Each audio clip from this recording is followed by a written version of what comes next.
ബോളിവുഡിനെ അപേക്ഷിച്ച് യുദ്ധ സിനിമകൾ മലയാളത്തിൽ ഒരുപാട് പരീക്ഷിച്ചിട്ടില്ല. അഴിമതി, തീവ്രവാദം എന്നീ വിഷയങ്ങൾ ഉൾക്കൊള്ളിച്ചുള്ള സിനിമകൾ സാധാരണയായി മലയാളികൾക്ക് സുപരിചിതമാണ്. എന്നാൽ ഒരു പൂർണ്ണ അർത്ഥത്തിൽ രാജ്യസ്നേഹം അല്ലെങ്കിൽ ദേശീയത ഉയർത്തിക്കാട്ടുന്ന ചിത്രങ്ങൾ വളരെ വിരളമാണ്. 78ാമത് സ്വാതന്ത്ര്യദിനം ആഘോഷിക്കുന്ന ഇന്ന് മോളിവുഡിൽ നിന്നും റിലീസ് ചെയ്ത മികച്ച രാജ്യസ്നേഹം നിറഞ്ഞ ചില സിനിമകൾ പരിചയപ്പെടാം. കീർത്തിചക്ര 2006 മേജർ രവി സംവിധാനം ചെയ്ത വാർ മൂവിയാണിത്. മലയാളി യുവാക്കളെ ഇന്ത്യൻ മിലിറ്ററിയിലേക്ക് ജോയിൻ ചെയ്യാൻ പ്രേരിപ്പിച്ച സിനിമ കൂടിയാണിത്. മോഹൻലാൽ, ജീവ, നവാബ് ഷാ, ഗോപിക എന്നിവരാണ് പ്രധാന വേഷത്തിലെത്തിയത്. ജമ്മു ആൻഡ് കാശ്മീരിൽ നടന്ന യഥാർത്ഥ സംഭവങ്ങളുടെ അടിസ്ഥാനത്തിലാണ് കഥ പറയുന്നത്. മേജർ രവി ആദ്യമായി സംവിധാനം ചെയ്ത ഈ ചിത്രം മലയാളികൾക്കിടയിൽ വലിയ തരംഗം സൃഷ്ടിച്ചു. ചിത്രത്തിലെ പാട്ടുകളും രോമാഞ്ചം നിറഞ്ഞതായിരുന്നു. കുരുക്ഷേത്ര കീർത്തിചക്രയുടെ രണ്ടാം ഭാഗം പോലെ മേജർ രവി സംവിധാനം ചെയ്ത ചിത്രമാണ് കുരുക്ഷേത്ര. മോഹൻലാൽ വീണ്ടും മേജർ മഹാദേവനായി എത്തിയപ്പോൾ പുതിയ നിരവധി കഥാപാത്രങ്ങളും കുരുക്ഷേത്രയിലൂടെ പ്രേക്ഷകർക്ക് മുന്നിലെത്തി. ആദ്യ ഭാഗം പോലെ രാജ്യസ്നേഹം അതിന്റെ ഉച്ചത്തിലെത്തിക്കുവാൻ കുരുക്ഷേത്രയിലും സാധിച്ചു. ബിജു മേനോൻ, സിദ്ദിഖ്, അസീം ജമാൽ തുടങ്ങിയ നിരവധി താരങ്ങൾ അഭിനയിച്ചു. കാണ്ഡഹാർ മേജർ രവിയുടെ കീർത്തിചക്ര സീരീസിലെ മൂന്നാമത്തെ സിനിമയാണ് കാണ്ഡഹാർ. അമിതാഭ് ബച്ചൻ ആദ്യമായി മലയാളത്തിൽ അഭിനയിച്ച ചിത്രമാണിത്.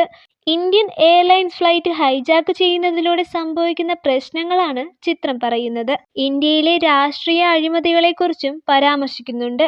മേജർ മഹാദേവനായി വീണ്ടും മോഹൻലാൽ എത്തി. ഒപ്പം തമിഴ് നടൻ ഗണേഷ് വെങ്കിട്ടരാമനും അഭിനയിക്കുന്നുണ്ട്. മിഷൻ 90 ഡേയ്സ് രാജീവ് ഗാന്ധി അസോസിയേഷനുമായി ബന്ധപ്പെട്ട് നടത്തിയ ഇൻവെസ്റ്റിഗേഷനാണ് ചിത്രം പറയുന്നത്. മേജർ രവിയുടെ രണ്ടാമത്തെ ചിത്രമാണിത്.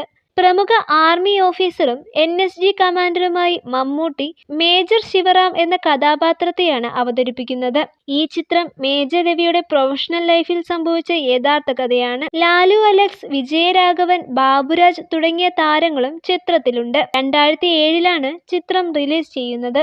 പിക്കറ്റ് 43 സ്ഥിരം വാർ സിനിമകളിൽ നിന്നും ഭിന്നമായി മേജർ രവി ചെയ്ത ചിത്രമാണിത്.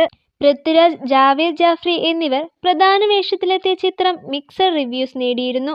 ബോർഡറിൽ നിൽക്കുന്ന ഹവിൽദാർ ഹരീന്ദ്രൻ നായരും പാകിസ്ഥാൻ പട്ടാളക്കാരൻ മുഷറഫ് ഖാനും തമ്മിലുള്ള സൗഹൃദത്തിന്റെ ആത്മബന്ധം പറഞ്ഞ കഥയാണിത്. ഒരു സ്ലോ പേസിൽ പോകുന്ന കഥയാണെങ്കിലും ചിത്രത്തിന്റെ ക്ലൈമാക്സിനോട് അടുക്കുമ്പോൾ വല്ലാത്തൊരു രോമാഞ്ചം തോന്നും. മേജർ രവിയുടെ മികച്ച സൃഷ്ടി കൂടിയാണ് ഇത്. കാലാപാനി പ്രിയദർശൻ സംവിധാനം ചെയ്ത ഹിസ്റ്റോറിക്കൽ ഡ്രാമയാണ് കാലാപാനി. ബ്രിട്ടീഷ് രാജ്യം നിലനിൽക്കെ സ്വാതന്ത്ര്യ സമര പോരാളികളെ ആൻഡമാൻ നിക്കോബാറിലുള്ള സെല്ലുലാർ ജയിലിൽ പിടിച്ചിടുകയും ക്രൂരമായി പീഡിപ്പിക്കുകയും ചെയ്തു. തുടർന്ന് ഗോവർദ്ധനും മുകുന്ദനയ്യരും അവിടുന്ന് രക്ഷപ്പെടുന്നു. തുടർന്നുണ്ടാകുന്ന പ്രതിസന്ധികളും സ്വാതന്ത്ര്യത്തിന് വേണ്ടിയുള്ള പോരാട്ടവുമാണ് കാലാപാനി പറയുന്നത്. മോഹൻലാൽ, പ്രഭു, അമരീഷ് പുരി, തബു തുടങ്ങിയ വലിയൊരു താരനിരയുണ്ട്.